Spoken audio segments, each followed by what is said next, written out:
Hi friends. எனக்கு தெரிஞ்ச ஒருத்தர் வந்து ஒரு பெண்மணி, அவங்களுக்கு ஒரு 50 வயசு இருக்கும். அவங்களுடைய கணவர் எதிர்பாராத விதமாக தவறி போனார். யாருமே எதிர்பார்க்கல. ரொம்ப ஹெல்த்தியாக இருந்தார். ஆஃபீஸில் இருக்கும்போது அவருக்கு வந்து ஹார்ட் அட்டாக் வந்து இறந்து போயிட்டாங்க. அப்போது அவங்களுக்கு குழந்தைகள் கிடையாது. அப்போ இந்த அம்மா வந்து தனியாக வீட்டில் இருந்தாங்க. சொந்தங்கள் எல்லாம் சேர்ந்து கொஞ்ச நாளில் அவங்கள விட்டுட்டு வீட்டில் விட்டுட்டு கிளம்பி போயிட்டாங்க. அப்போது அந்த பொண்ணுடைய தூரத்து சொந்தம் பாட்டி ஒருத்தர் வந்து அவங்க கூட வீட்டில் இருந்தாங்க. கிட்டத்தட்ட 20 நாள் அவங்க கூட வீட்டிலேயே இருந்தாங்க. அவங்கள ரொம்ப வயசான பாட்டி அவங்க. ஆனால் அவங்களால முடிஞ்சதை அடுப்பில் சமைச்சு அவங்களுக்கு சாப்பிட கொடுத்துக்கிட்டு வீட்டையும் பார்த்துக்கிட்டு வீட்டில் இருந்தாங்க. நான் திரும்ப அவங்கள பார்க்க போயிருந்தப்ப அந்த பாட்டி அங்கே இருந்தாங்க. அப்போ நான் கேட்டேன், "என்ன பாட்டி, உங்களை ஊரில் தேட மாட்டாங்களா? நீங்கள் இங்கே இருக்கீங்களே?" அப்படின்னு. "ஆமாம்மா, என்னை யாரும் தேட மாட்டாங்க. நான் சொல்லிட்டு தான் வந்தேன். நான் பாப்பா என்னை அனுப்புகிற வரைக்கும் நான் அங்கே தான் இருப்பேன்னு சொல்லிட்டு வந்தேன்" அப்படின்னு. அப்போ என் ஃப்ரெண்டு அங்கே பக்கத்தில் இருந்தவங்க அவங்க சொன்னாங்க, "உண்மையில இவங்க வந்து என்கிட்ட ஒரு வார்த்தை கூட பேசலை.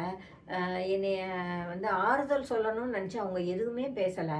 ஆனால் அந்த 20 நாளும் அவங்க என் கூட இருந்தது ரொம்ப பெரிய பலமாக இருந்தது. ரொம்ப நிம்மதியாக இருந்தது" அப்படின்னு சொன்னாங்க. எல்லாருடைய துக்கங்களிலேயும் நாம் எதிர்பார்க்குற மாதிரி பங்கை நம்மளால் எடுக்க முடியாது. சில துக்கங்களுக்கு நம்மக்கிட்ட பதிலே இருக்காது. நம்மளால ஆறுதல் சொல்ல முடியாத அளவுக்கு ஒரு ஆழமான ஒரு வலியா இருக்கும்.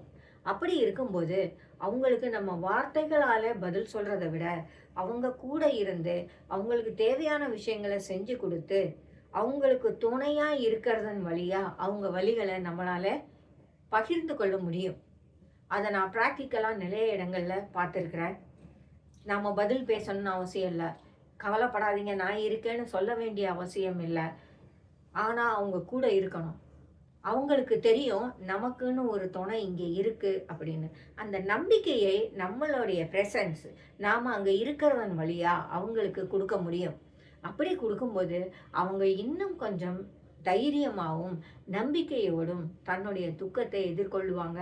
அதிலிருந்து வெளிய வர்றதுக்கான பலமும், தைரியமும் அவங்களுக்கு மனசில தோன்றும், கிடைக்கும். அத கூட இருக்கிறவங்க தான் கொண்டு வர முடியும். நாம ஈஸியா சொல்லிடலாம். நான் போய் அவளுக்கு வந்து ரொம்ப ஆறுதலா பேசினேன், அவ கூட இருந்தேன் அப்படின்லாம். அதெல்லாம் கரெக்ட்டு. பட் சில காயங்கள் அவ்வளோ ஈஸியா ஆறாது. பல நேரங்கள்ல நம்மளுடைய வார்த்தைகளுக்கு மதிப்பு கிடையாது. அது போன்ற ஆழமான துக்கங்கள்ல இருக்கிறவங்களுக்கு எந்த வார்த்தைகளும் பலனளிக்காது அப்படிங்கிறத நாம புரிஞ்சுக்கிட்டு தான் ஆகணும். அவங்கள பொறுத்தவரைக்கும், அவங்களுக்கு துணை நிற்கக்கூடிய ஒரு ஆள் தான் அவங்களுக்கு தேவையா இருக்கும், அந்த நேரத்தில. அவங்களுக்கு கூட ஒரு ஆள் இருக்கிறாங்க, நம்ம தனியா இல்ல, அப்படிங்கிற ஒரு நம்பிக்கைய மட்டும் நம்ம குடுக்க பார்ப்போம்.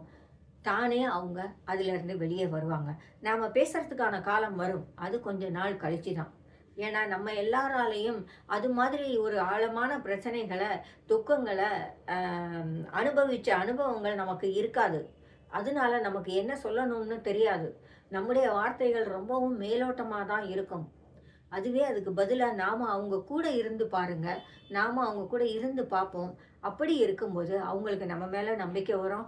நமக்கு ஒரு துணை இருக்கிறாங்க அப்படிங்கிற தைரியம் வரும்.